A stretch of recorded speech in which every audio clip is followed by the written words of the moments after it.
to Unical Pre-Degree Digital Lecture Series. My name is Juliet Ekpan, and we'll be talking about the English clause. The English clause is a combination of words that consist of at least a finite verb. Remember, we talked about the grammatical rank scale in our last class, where we said that we have 5 grammatical units: the morpheme, which constitutes words, or which make up words. Words make up the phrases or groups. Groups make up clauses, and of course, clauses make up sentences. The clauses that make up sentences is our focus for this class. A clause is a combination of words with at least a verb. The difference between a clause and a phrase is that whereas we could have combination of words that make sense, not complete thoughts, but make sense, and do not have a verb, and we call them phrases, clauses must have verbs. They are the obligatory elements. We have 2 major categories of clauses: main and subordinate. Another name for main clauses are independent clause. In some texts, you find them called alpha clauses.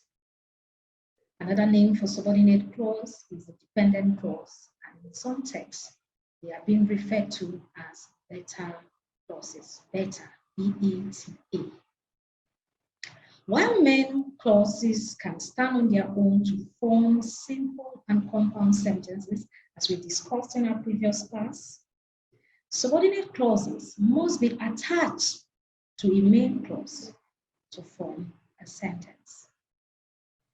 Subordinate clauses only give additional information concerning parts of the main clause. Additional information concerning the subject, additional information concerning the object, or even the verb.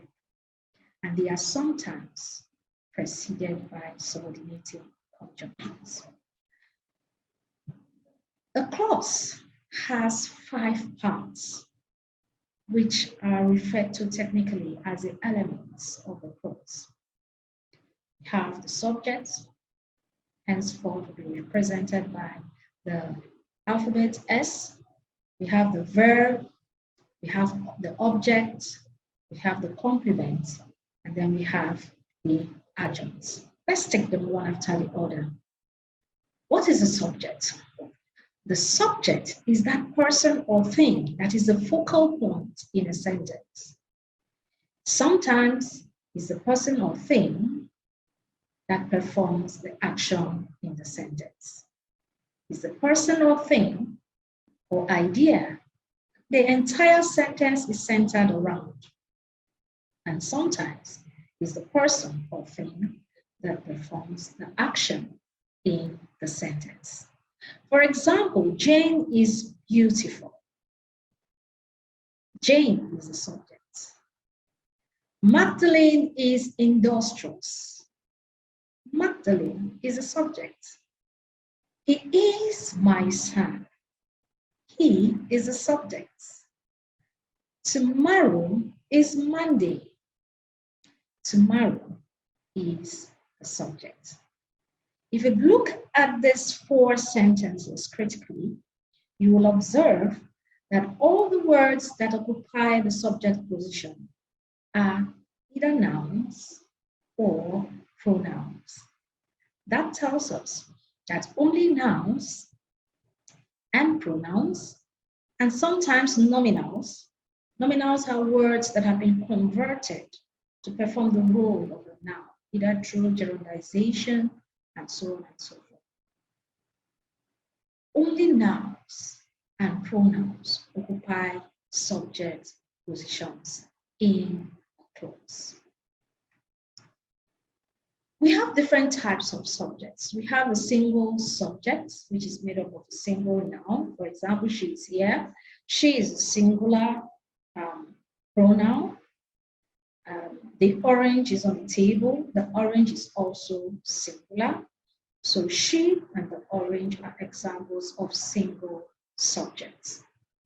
We also have plural subjects consisting of plural items. For example, women love their children unconditionally. Women, of course, is the plural of women. Apples are difficult to preserve. Apples, the plural of apple. So that tells us women and apples are examples of plural subjects. And of course, we have compound subjects. Compound subjects are subjects that consist of more than one item, usually put together with the use of a coordinating conjunction. For example, we have Okoye and Ipi are brothers. Okoye is a noun, Ipi is another noun. Both of them are proper nouns, names of persons, but both of them consist as subjects, so we call that a compound subject.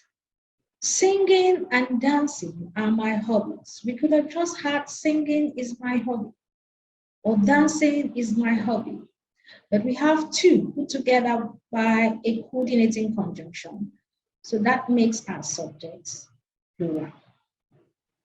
Another type of subject is what we call nouns in apposition. Here we find two sets of nouns separated by a comma, not a coordinating conjunction. But the peculiar thing about these two sets of nouns is that they both refer to the same person, as shown in the examples below. Right Reverend Curtis Fian, the Bishop of Lagos, is coming to Calabar next month. If Right Reverend Curtis Fian and the Bishop of Lagos refer to the same person, then we are looking at an example of nouns in apposition. Professor Florence Obi, the Vice Chancellor, will commission new lecture auditoriums today. Both Professor Lawrence Obi and the Vice Chancellor are nouns, but both refer to the same person. So we are looking at an instance of nouns in apposition. So we have single subjects, plural subjects, compound subjects, and nouns in apposition. These are the types of subjects you may have. Sometimes subjects are made up of phrases and clauses. For example, the boy who lives in the White House is here. The boy who lives in the White House is here. The boy who lives in the White House is an example of a noun phrase with a clause embedded in it. When we talk about the different kinds of phrases, we will have an understanding of this occurrence. The second element in a clause is called the verbal element. Remember, I had said, without a verb, there is no clause. The verb is a compulsory element in a clause. We can have a one-word clause, but that word must be a verb. It is a part of the clause that states the action or the state of being of the performer in that sentence or clause. For example, we have, I understand his point of argument. Understood is our verb element. He is a better dancer than his brother. Is our verb element. I will study very hard this semester. Will study is our verbal element. She danced slowly to the tune. Dance is our verbal element. The third element of the clause structure is the object.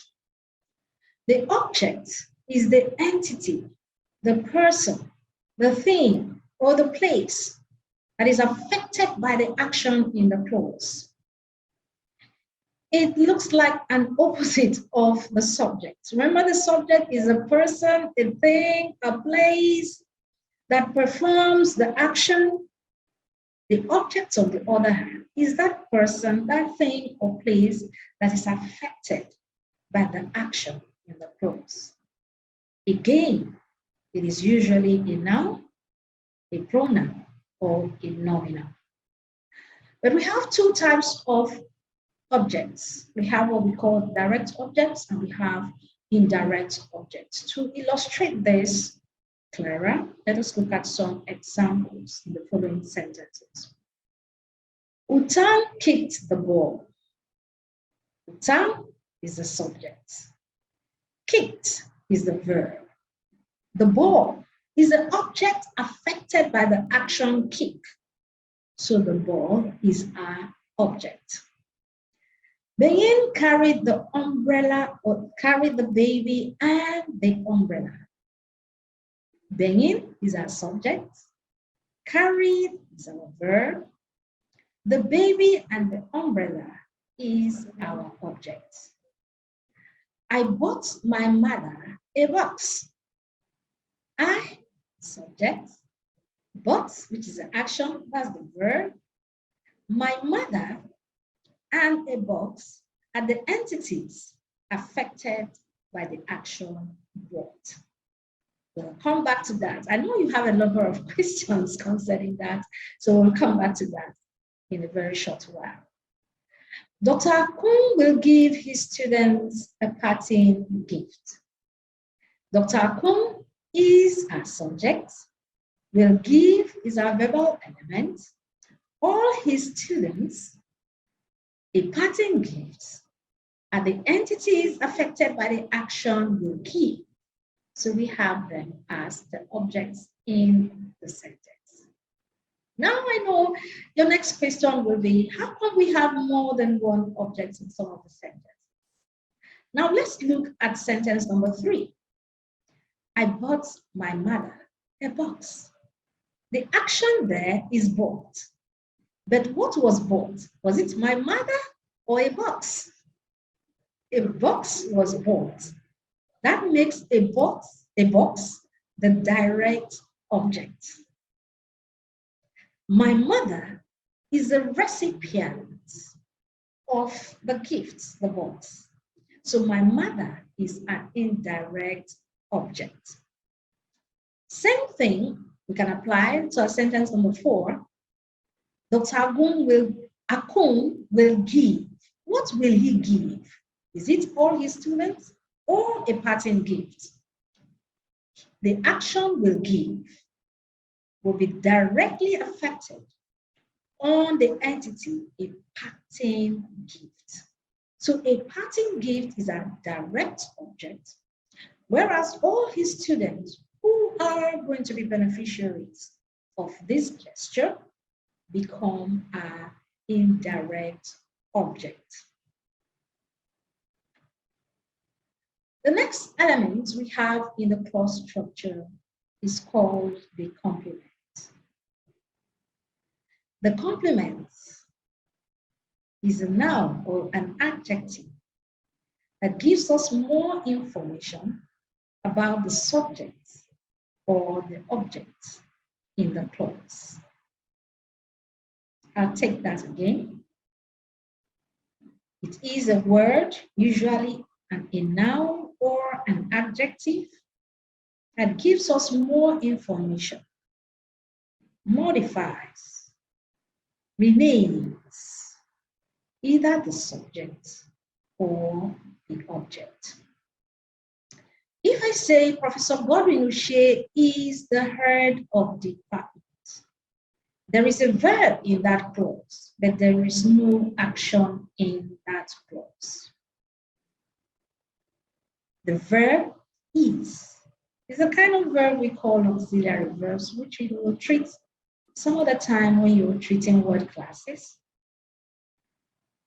The head of department is a renaming of the subject, Professor Godwin Uche. So that group of words only gives us more information about the subject, Professor Godwin Shi. That makes the head of the department the complement of that clause, the complement of the subject of that clause. The second example on your screen is her siblings are very beautiful. The subject is her siblings. Are is the verb that is not an action.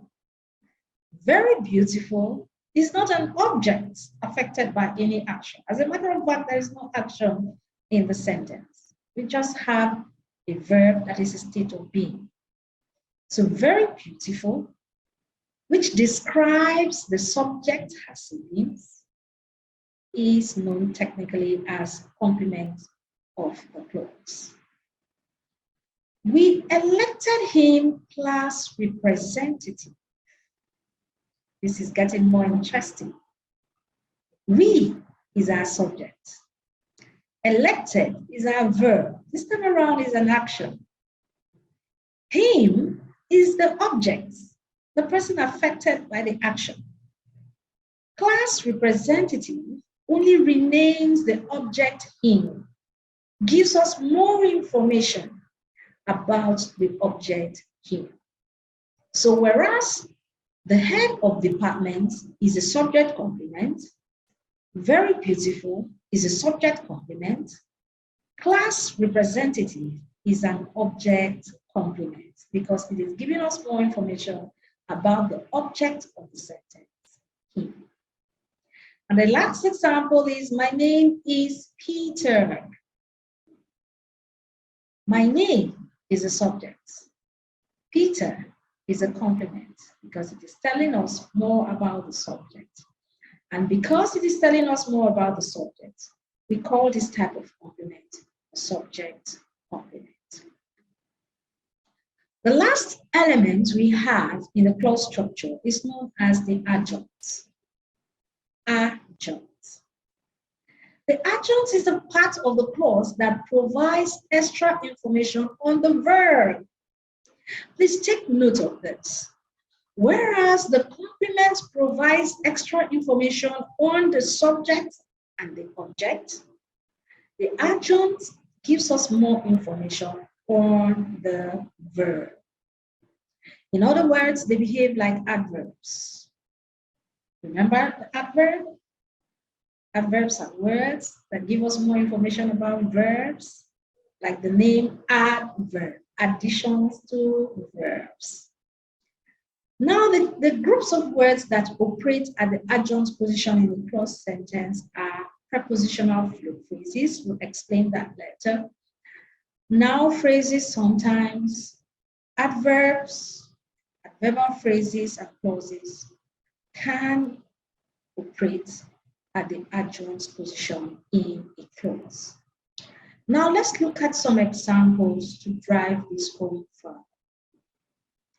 He left the food in the kitchen. He left the food in the kitchen. He left the food in the kitchen. He is the subject. Left is the verb. The food is the object. In the kitchen tells you where the food was kept. And words that give us more information about the verbs, are called adverbs. But if you notice the structure in the kitchen, this is an example of a prepositional phrase because it is headed by a preposition in. But nevertheless, it constitutes the adjunct of the clause because it gives us the information or answers the question where in regards to this sentence. Where did he leave the food? In the kitchen. In the kitchen, therefore, is the adjunct of the clause. The chief relocated his family to Nigeria this year. Please take note. The chief relocated his family to Nigeria this year. The chief is our subject. Relocated is our verb. His family is our object. To Nigeria is adjunct. This year, another adjunct. Why? To Nigeria answers the question where. This year answers the question when. So whereas to Nigeria is an adverb of place, this year is an adverb of time. So if we are analyzing this sentence, we'll say the sentence has two adjunct elements, to Nigeria and this year. I take it again. The chief is our subject. Relocated is our verb. His family is the object. To Nigeria is adjunct. This year, another adjunct. The Freke will write her exams tomorrow. The Freke is the subject. Will write is our verbal element. Her exams is the object.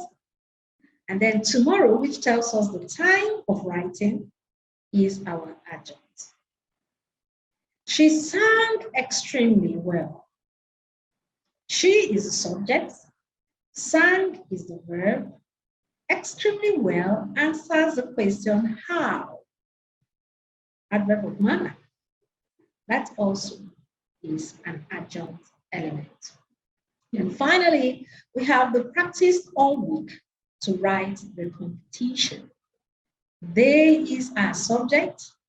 Practice is our verbal element. All week tells us how long. To win the competition tells us why or the purpose. So that means we have two adjunct elements in this clause. All week, to win the competition. Now you may encounter questions bordering on structural patterns of the clause. When we started talking about the elements of the clause structure, I introduced you to the use of the alphabet S to represent subjects, the alphabet V to represent the verb, the alphabet O to represent objects, capital C to represent complements, and capital A to represent the adjunct elements. Now let's do some analysis of some sentences here. We have Akwana grows water leaf on her farm. Now, to do an analysis of this clause, you break down the different elements. You break the clause into different elements, separating them with the stroke. Akwana is our subject, that's why we have the capital S on top of it. Grows is our verb. As you can see, water leaf is our object. On her farm is the adjunct. And the next sentence, the new market is our subject. The verb was closed, and the adjunct yesterday. And then we have the last example. She gave me a bag for my clothes. She is the subject. Gave is the verb. Me is the indirect object. Remember, we talked about direct and indirect objects. A bag is a direct object, and my clothes is an adjunct. Note, from the three examples we have, all three have verbs. Subjects are optional, objects are optional, complements are optional, adjuncts are optional, verbs are compulsory elements of clause structure. We have types of dependent clauses. Remember, we talked about two main types of clauses, two major types of clauses. We said we have main clauses, and then we have subordinate clauses, otherwise called dependent clauses. We have looked at the elements or the structure of main clauses. Now let us look at the types of subordinate, otherwise known as dependent clauses. We have three types. We have noun clauses, we have adjectival clauses, we have adverbial clauses. Now let's see how these clauses look like. Where can you find them in a sentence or in a clause? And what do you use them to do? We begin with a noun clause. A noun clause functions like a noun. It occupies a subject or object position in the clause or a sentence. Remember, I had stated that nouns occupy subjects and object positions in a sentence. Sometimes they occupy complement positions. So whenever you find a clause at the subject position of the sentence, you are looking at a noun clause. Wherever you find a clause also as the object of a sentence, you are looking at a noun clause. Now let's look at some examples on your screen. What you said yesterday greatly alarmed them. What you said yesterday greatly alarmed them. What greatly alarmed them? What you said yesterday. So what you said yesterday is the focal of this expression.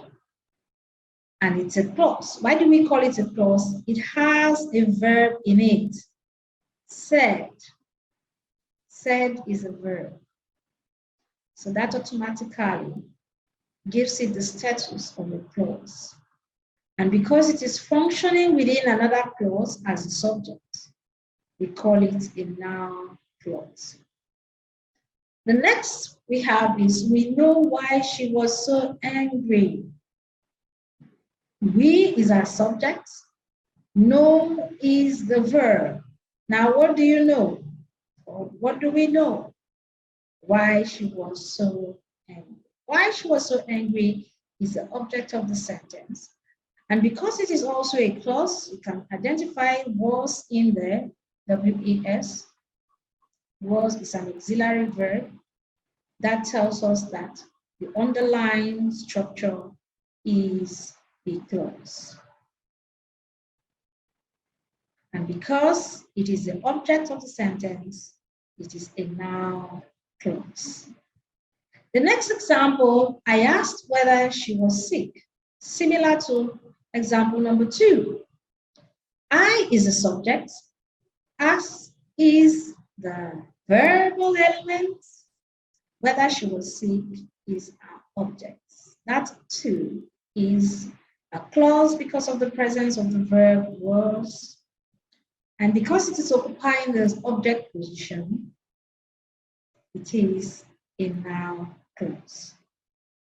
I believe that Matthias and Ashu are of the same mother. I is the subject, believe is the verb. What do we believe, or what do I believe? That Matthias and Ashu are of the same mother.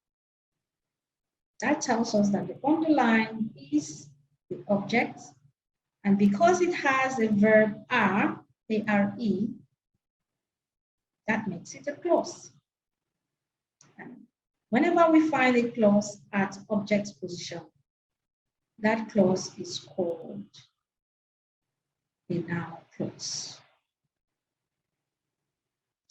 You need to remember this whenever you encounter questions asking you to underline, to identify the grammatical name of an underlined part of a clause or a sentence. Identify the element first. If what is underlined is the subject, then what you are looking at is a noun. If it has a verb in it, it's a noun clause. If it doesn't have a verb in it, it is a noun phrase.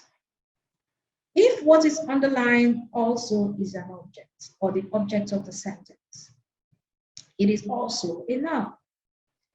If there's a verb in it, it is a noun clause. No verb in it, it is a noun phrase. The second type of clause, dependent clause we'll be looking at, is the adjectival clause.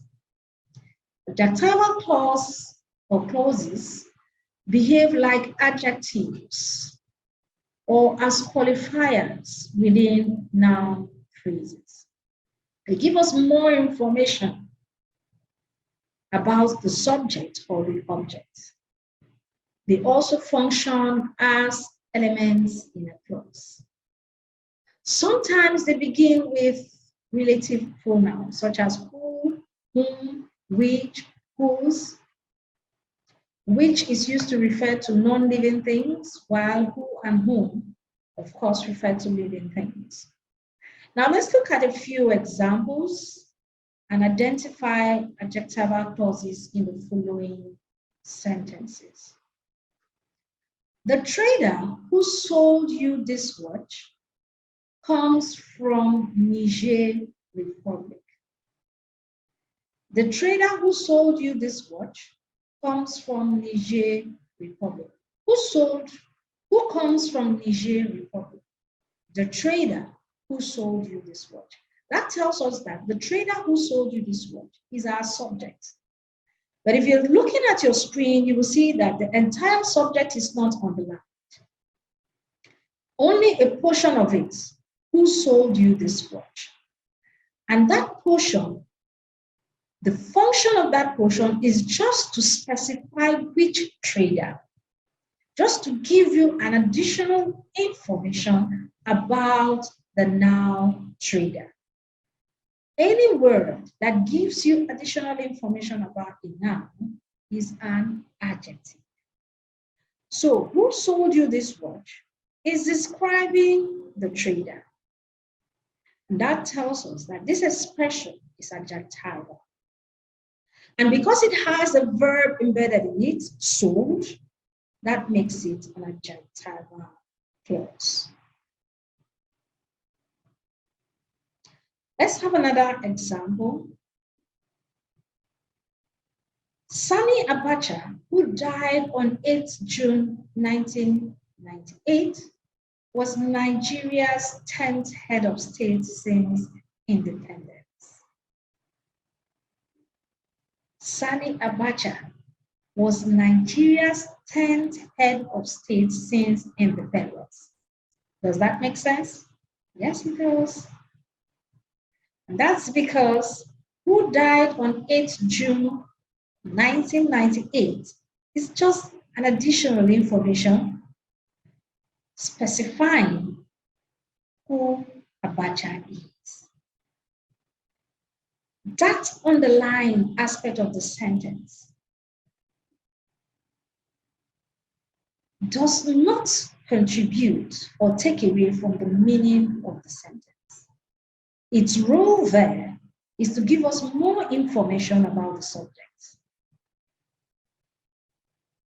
Who died on 8th June 1998 is an adjectival clause. Professor Ebele Eko, whom we all like very much, is leaving UNICAL soon. We could also have Professor Ebele Eko is leaving UNICAL soon.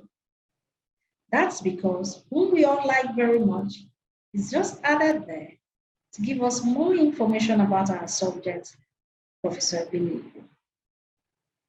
We can do without it. It is an example of an adjectival clause. The house which he built last year has fallen down. We could also have the house has fallen down. Perfect sentence. Which he built last year is just put in there to give us more information about the subject, the house.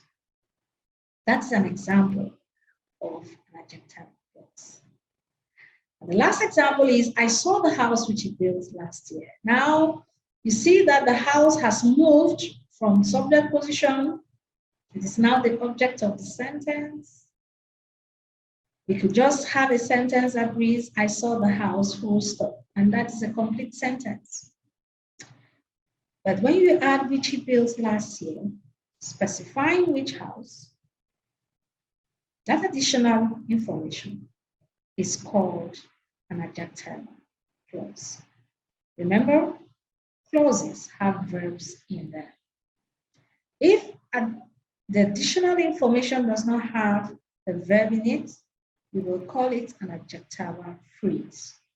But because there is a verb in it which distinguishes phrases from clauses, we call it an adjectival clause. The last type of subordinate clause we'll be treating today is the adverbial clause. Adverbial clauses are so many. We have several subtypes. We have a verbal clause of result, a verbal clause of purpose, a verbal clause of place, of time, of comparison, and the list goes on and on. Remember, adverbs give us more information about the verbs. A verbal clause also operates at adjunct position.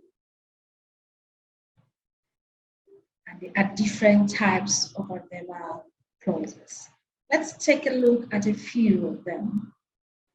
Adverbial clause of result. He was so angry that he could not speak for several minutes.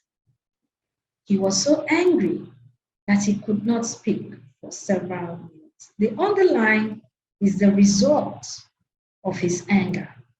So that's why we call it a adverbial clause of result. Remember, there is a verb there, could not speak, a verbal group there. She played so much that she failed her exams. That she failed her exams is the result of excessive play. That also is an adverbial clause and is a result, adverbial clause of result. We have a adverbial clause of purpose. She bought a large quantity of foodstuff so that there will be enough to eat this weekend. The underline tells us the reason why she took the action of buying. So that is an adverbial clause of purpose. Same thing with the next example. Udeme left her house early so she could join the first bus. Why did Udeme leave her house early? So she could join the first bus. A verbal clause of purpose. We have a verbal clause of comparison.